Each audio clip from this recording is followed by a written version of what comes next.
ஸ்ரீமத் வால்மீகி ராமாயணம் அயோத்தியா காண்டம் chapter 98. இப்படி தன்னுடைய சைன்யங்களை தங்கறதுக்கு தேவையான ஏற்பாடுகள் எல்லாம் பண்ணிட்டு கால்நடையாக ராமனை பார்க்கிற ஆசையோடு பரதன், சத்ருக்னா, நீயும் இந்த வேடர்களும் நமது பரிவாரங்களும் இந்த காட்டுல ஒரு இடம் பாக்கி இல்லாம இப்போதே தேடுறதுக்கு ஆரம்பிங்கோ.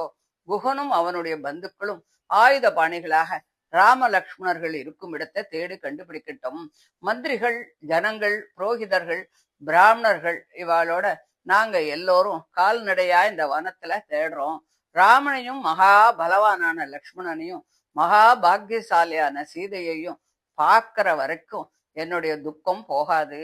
பூரண சந்திரனை போல அழகான என்னோட அண்ணாவோட முகத்தையும் தாமரை இதழ்களை போல விசாலமான கண்களையும் நாம் பார்க்கிற வரைக்கும் என் துக்கம் போகாது.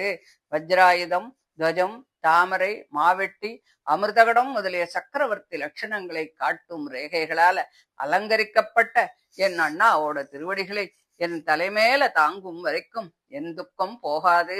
என் தமையன் தன்னோட சிம்ஹாசனத்துல உட்கார்ந்துண்டு சக்கரவர்த்திகளின் கிரீடத்தை தலையில வச்சுண்டு எனக்கு தகுந்த கிரீடமான தன்னோட திருவடிய என் தலையில வைக்கிற வரைக்கும் என் துக்கம் போகாது.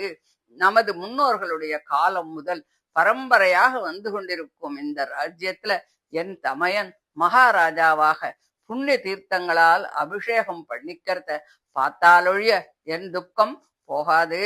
விசாலமான நேத்திரத்தோடு பூர்ண சந்திரனை போல மகா காந்தியோடு இருக்கக்கூடிய ராமனுடைய முகத்தை எப்போதும் பார்த்துட்டு இருக்கிற லக்ஷ்மணன் எப்பேற்பட்ட பாக்கியசாலி. லோகநாதனான ராமமூர்த்தியை தொடரும் பாக்கியம் அந்த சீதைக்கு கிடைச்சுதே. சக்கரவர்த்தி திருமகன் அயோத்தியை விட்டு இங்கு வந்து வசிக்கும்படியாக இந்த சித்திரகூட மலை என்ன பாக்கியம் பண்ணியிருக்கோ. ஹிமயமலையை காட்டிலும் இது சிரேஷ்டமானதாயிற்றே. துஷ்ட ஜந்துக்களால் நிறைந்து மனுஷ சஞ்சாரமே இல்லாத இந்த காடு என்ன புண்ணியம் பண்ணியிருக்கு.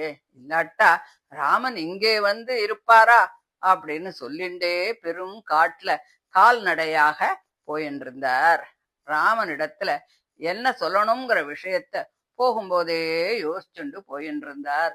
சித்திரகூட மலையினுடைய உச்சியில ஒரு ஆச்சாமரத்தின் அடியில நின்னு பார்க்கும்போது ராமனுடைய ஆசிரமத்திலிருந்து கிளம்புற அந்த புகை தெரிஞ்சது. ராமன் தான் இங்கே இருக்கார் அப்படின்னு பரதனும் அவனுடைய பந்துக்களும் நன்னா தெரிஞ்சுண்டு சமுத்திரத்துல திசை தெரியாம அலைஞ்சின்னு இருக்கிறவா கரையை பார்த்தா எப்படி ஆனந்தம் அடைவாளோ அதே போல மிகுந்த ஆனந்தத்தோடு ராமனுடைய ஆசிரமத்தை நோக்கி பரதனும் குகனும் பரிவாரத்தோடு போனா அப்படின்னு சொல்லி இந்த 98வது அத்தியாயத்தை முடிக்கிறா. அடுத்த ஆடியோல 99வது அத்தியாயத்தை பார்க்கலாம். தேங்க்யூ.